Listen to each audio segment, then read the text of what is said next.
Сәлем Стамбулдан. Бүгін салмақ тастау видео күнделігінің 6-шы күні.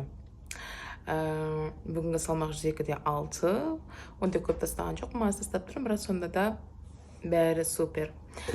Мен балам көрсететіндей супер деймін, мен балам. Мен инстаграмда қарап жүрген адамдар болса, мен не айтып тұрғанымды түсінеді. Так, бүгін таңертең тұрдым, вакуум жасадым, жаттығу жасадым. 2 стакан суымды іштім, бір стаканы 2 жыл су. Біреуі 1 стакан, 1 қасық, 1 столовая ложка яблочный уксус. Дальше содан кейін спирулина витаминді ішемін, как всегда, тамақтан бұрын 30 минут. Сол 30 минуттан кейін қазір немді жинеп жатырмын. Таң асымды сіздерге көрсетемін. Кешке дейін не жеймін, не қыламын, не істеймін, бәрін сіздерге көрсетемін. Бұрынғыша ешқандай өзгеріссіз, ешқандай жаңалық жоқ. Бұрынғыша тек ананың күнделікті рутинасы. Және де видео күнделік, салмақ тастау видео күнделігі артық былай заттарды сіздерге көрсете алмаймын. Сол, мен бірге болыңыздар, күнделігіңіз жақсы өтсін, мен бірге арықтаңыздар. Сіздер қанша килограмм тастадыңыздар, жазып кете қойыңыздар. Жазып кететін адамдар, мен тыңдайтын до конца видео, до конца тыңдайтын адамдар болса, жазуға ерінбейтін адамдар болса, комментарий тастаңыздар. Рахмет, пока-пока. Қарлықтан қыздарым.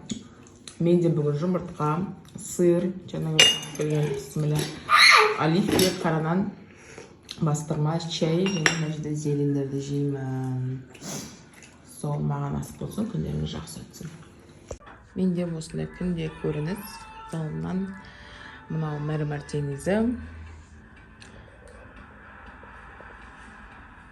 Жерде орхидея өсіп бір қайда. Орхидея. 14 февральда жолдасым әкеп береді. Ау. Evet, 14 февральда жолдасым әкеп береді осыны. Астында горшогым ештеңесін өзгерткен жоқпын. Қозғауға горшогын өзгертуге қорқам, неге десең өте жақсы гүлдеп тұр. Сол себепті горшогын ауыстыруға қорқып жүрмін. Ақ тұр екен де. Очень ұлттым екен. Күндеріңіз жақсы өтсін. Қайырлы кеш қыздар.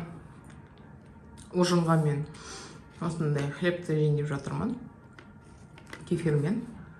Осы менің кешкі асым. Баяғы сол 3% кефир. Қарағандарыңызға рахмет. Ертеңге көріскенше. Пока-пока.